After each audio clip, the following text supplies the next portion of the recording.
मोदी जी को प्रधानमंत्री नहीं बनाया जा रहा था, लाल कृष्ण आडवाणी जी का नाम दिया जा रहा था। उस वक्त आप उनके घर पहुंच के कार्यकर्ता लेकर धरना प्रदर्शन करने लगे। देखिए, लाल कृष्ण आडवाणी से मेरा कोई दुश्मनी नहीं है, लेकिन हाँ एक चीज है, जब वो पाकिस्तान जाकर के मजार पर चादर चढ़ाने का काम करेंगे लाल कृष्ण आडवाणी जी, तो मैं विरोध करूंगा।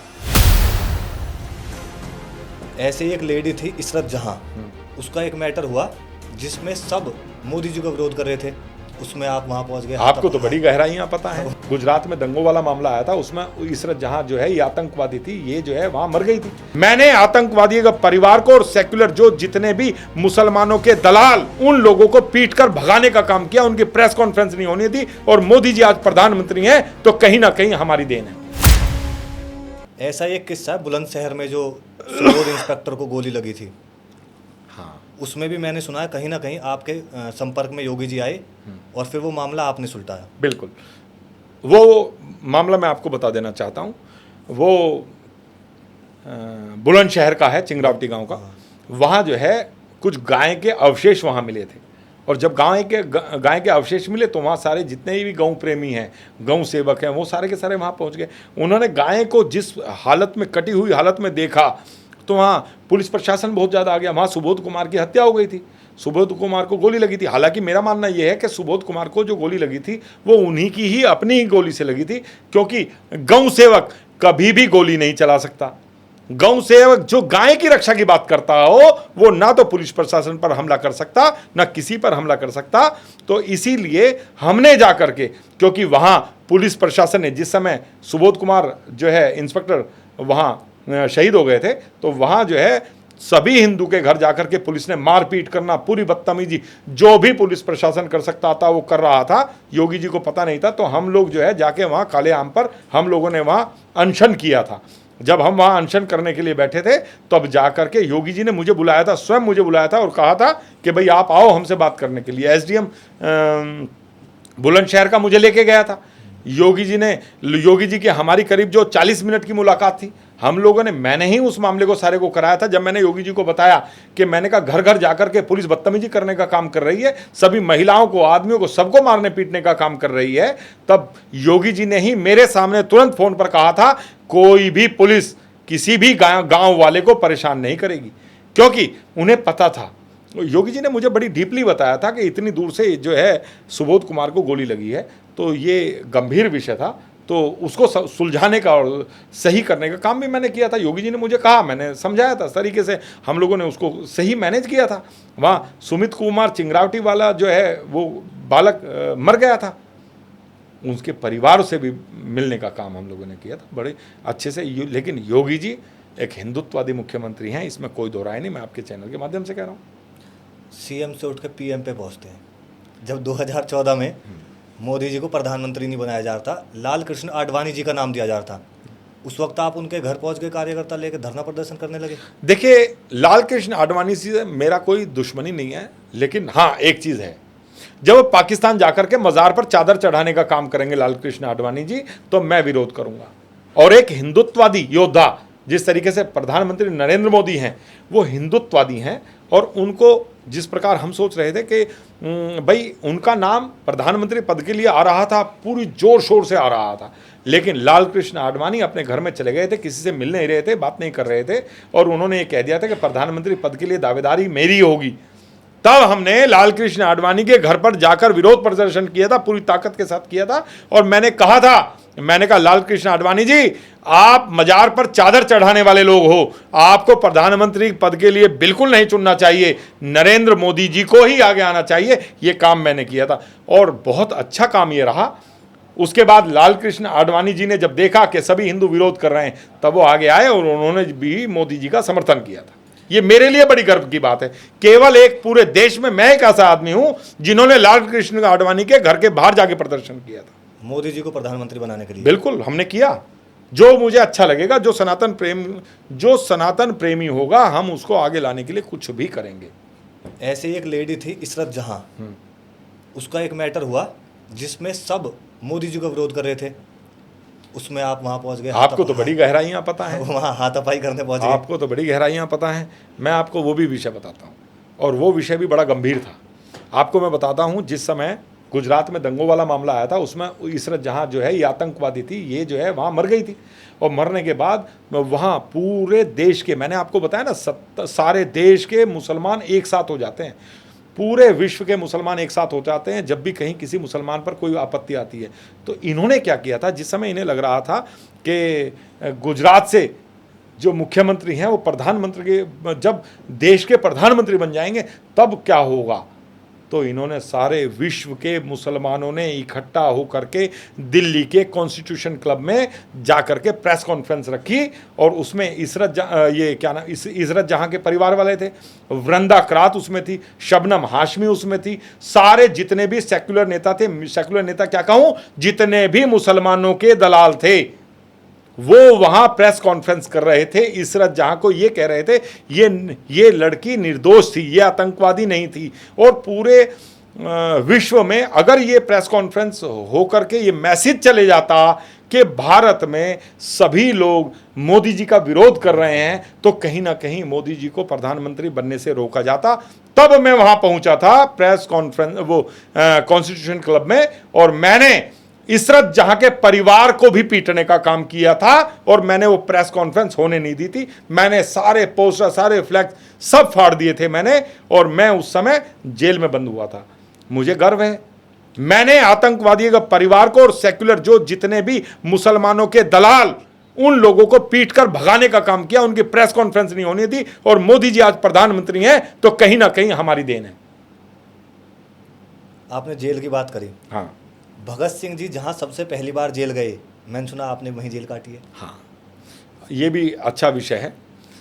इसी में ही जब मैं बंद होकर के मैं जेल चला गया, मैं बंद होकर के पार्लियामेंट स्ट्रीट थाने में मुझे पुलिस पकड़कर लेकर गई। जब पुलिस मुझे वहाँ पकड़कर लेकर गई, वहाँ जो है इंस्पेक्टर जो थे उन्होंने मुझे बुलाया।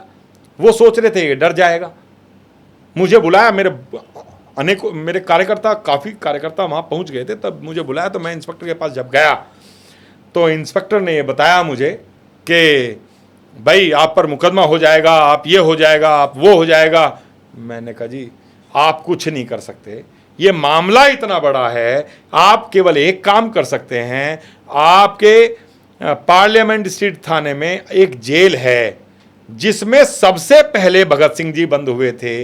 मैंने कहा आप केवल एक काम कर सकते हैं, क्योंकि आप पार्लियामेंट स्ट्रीट थाने के थाना अध्यक्ष हैं, आपके अंडर में केवल एक चीज आती है, आप उस लॉकअप को खोल के मुझे उसमें बंद कर दो। क्योंकि मैं भी चाहता हूं जिसमें हमारे देश के जो युवा दिलों की धड़कन, जब भी बच्चा पैदा होता है तो उसको ये सिखाया जाता है कि भगत सिंह जी ने इस भारत माँ के लिए कितना संघर्ष किया था। और वो उस जेल में पहली बार बंद हुए थे और मेरे को भी पहली बार जेल जाने का मौका मिल रहा था। तो मैंने उन्हें, इंस्पेक्टर साहब को ये कहा था, मैंने कहा आप मुझे एक बार उसे खोल के मुझे उसमें भेजने का काम करें, क्योंकि मैं भी भगत सिंह जैसे पहली बार जेल में, इस जेल में आए थे, ऐसे ही मैं भी इसी जेल में बंद होना चाहता हूं। और मैं उस जेल में गया था। ये मेरा सौभाग्य है, जिसमें भगत सिंह जी पहली बार गए थे उसी जेल में मैं बंद हुआ था। ये मेरे लिए सौभाग्य की बात है। और उसी तरीके से आज तक हम इसी जुनून से, उसी ताकत से धर्म के लिए लड़ते आ रहे हैं, अपनी भारत माँ का अस्तित्व बचाने के लिए लड़ते आ रहे हैं। आप जेल जाना सौभाग्य मान रहे हो, हाँ। क्योंकि वहाँ भगत सिंह जी रहे थे। हाँ। अभी मैंने एक बयान देखा नेता का, इमरान मसूद नाम है शायद, वो बोल रहे हैं कि भगत सिंह और हमास में कोई फर्क नहीं है। देखिए, मैंने आपसे क्या कहा, यहां का एक भी मुसलमान ठीक नहीं हो सकता, चाहे वो विधायक हो, चाहे वो सांसद हो, चाहे वो किसी भी पद पर बैठा हो। जैसे आपने कहा था राष्ट्रपति कहा था, जो इस्लाम की बात करेगा वो सारे के सारे मुसलमानों के नेता होंगे। और जो मुसलमान होगा वो कभी भी सनातन धर्म के विषय में सही नहीं बोल सकता, वो केवल और केवल सनातन का विरोध करेगा। तो आपने देख लिया ना, हमास के आतंकवादियों से हमारे भगत सिंह जी की तुलना करनी, लेकिन वहां भी हिंदू रक्षा दल ने इमरान मसूद की बुद्धि ठीक करने का काम किया। अब रो रहा है ना चैनल पर, तो ये काम हिंदू रक्षा दल का है। और हिंदू रक्षा दल सनातन के विषय में कहीं भी कोई बात नहीं सुन सकता। अपने धर्म योद्धाओं के विषय में, जो भारत माँ के सच्चे सपूत हैं, उनके विषय में एक भी गलत बात सुनेंगे नहीं। जो होगा देखेंगे, लेकिन इनकी बुद्धि ठीक करने का काम हम लोग विधिवत करेंगे। आप बोल रहे हो सारे मुसलमान एक जैसे हैं। बिल्कुल है। एक मुसलमान तो आपके साथ भी रहती हैं, कौन? मेरे साथ तो कोई मुल्ला रह ही नहीं सकता। नाजिया अली खान।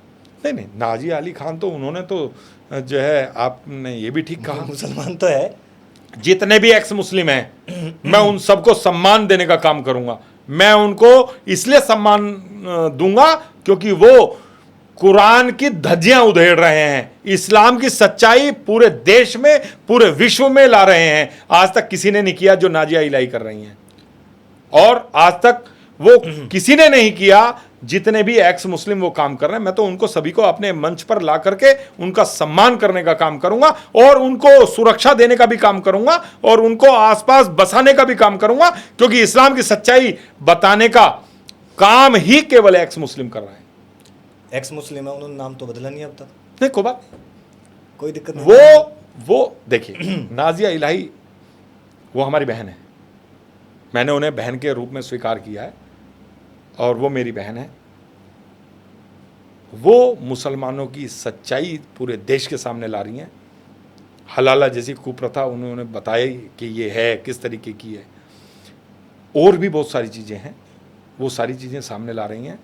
उनके जैसा काम भी कोई नहीं कर रहा है, और वो हमारी बहन है, और भाई के रूप में मैं उनकी हमेशा सुरक्षा करूंगा और उनके साथ रहूंगा। ऐसी कई बहनों का धर्म परिवर्तन करा दिया आपने। मैं देखता रहता हूँ आपकी वीडियो, पूरी विधि विधान से। जिन्हें इस्लाम की सच्चाई पता लगेगी वो मुसलमान रह ही नहीं सकते। जिस समय उन्हें ज्ञान हो जाता है और उन्हें पता लग जाता है कि मुसलमानों में है क्या, अपनी बहन को बहन नहीं मानते हैं। सोशल मीडिया पे या रियली में सच्चाई है। नहीं, सच्चाई है। ये तो आपको नाजिया जी बता रही हैं, और मेरे साथ मेरे जब मैं जितनी भी बहन हैं, जितने अपने ऐसे भाई हैं जो सनातन धर्म में वापस आते हैं, उनकी वीडियो आप सुन के देखना। उनको मैं पूर्ण रूप में उनको अपनाने का काम करता हूँ, घर वापसी कराने का काम करता हूँ, और ये मेरे लिए सौभाग्य की बात है। मैं अनेकों मुस्लिम परिवारों को घर वापसी कराई, और उनकी व्यवस्था भी हम लोग पूर्ण रूप में विधिवत करते हैं। ऐसे एक आपने बयान दिया, क्या नाम उनका, मौलाना साजिद रशीदी, उन्होंने धर्मगुरुओं की तुलना कर दी आतंकवादियों से। आप बोल रहे हो 1,51,000 दूंगा इसे जो जूते मारेगा। देखो, ये मौलाना रशीदी है ना, ये साला पागल हो गया है, इसको पता ही नहीं है। ये महिलाओं के विषय में, किसी के विषय में कुछ भी कह देता है। तो इसकी बुद्धि ठीक जो करेगा उसको 1,51,000 रुपये देंगे। बुद्धि ठीक मतलब? बुद्धि ठीक मतलब ठीक तरीके से ये चलेगा। तब देखिए, जैसे हमने इसकी ये जो क्या नाम है इसका, फरजाना, जो फरजाना, हाँ, लड़की मारपीट करी, हाँ, जैसे इसकी बुद्धि ठीक की है ना, उसकी बुद्धि ठीक करेंगे। बुद्धि जरूर ठीक करेंगे। अगर भारत में रहना होगा तो भारत की बात करनी होगी। भारत का जिस देश का खा रहे हैं, जिस देश की गा रहे हैं, उसी देश की ही गानी पड़ेगी। रहेंगे भारत में, खाएंगे भारत का, लेकिन गाएंगे पाकिस्तान की। ऐसे थोड़ी चलेगा। सब तो नहीं करते। नहीं, सब करते हैं, 100% करते हैं। कोई भी मुसलमान ठीक नहीं हो सकता। जो भी मस्जिद और मदरसे में जाता होगा, जो 5 टाइम का नमाजी होगा, वो ठीक नहीं हो सकता। ये मैं आपके चैनल के माध्यम से कह रहा हूं, मैं लिख कर दे रहा हूं, वो ठीक नहीं हो सकता। और जो ठीक होगा वो मुसलमान नहीं रह सकता, वो हिंदू बन जाएगा, जैसे मैं बना रहा हूं। फैक्ट है।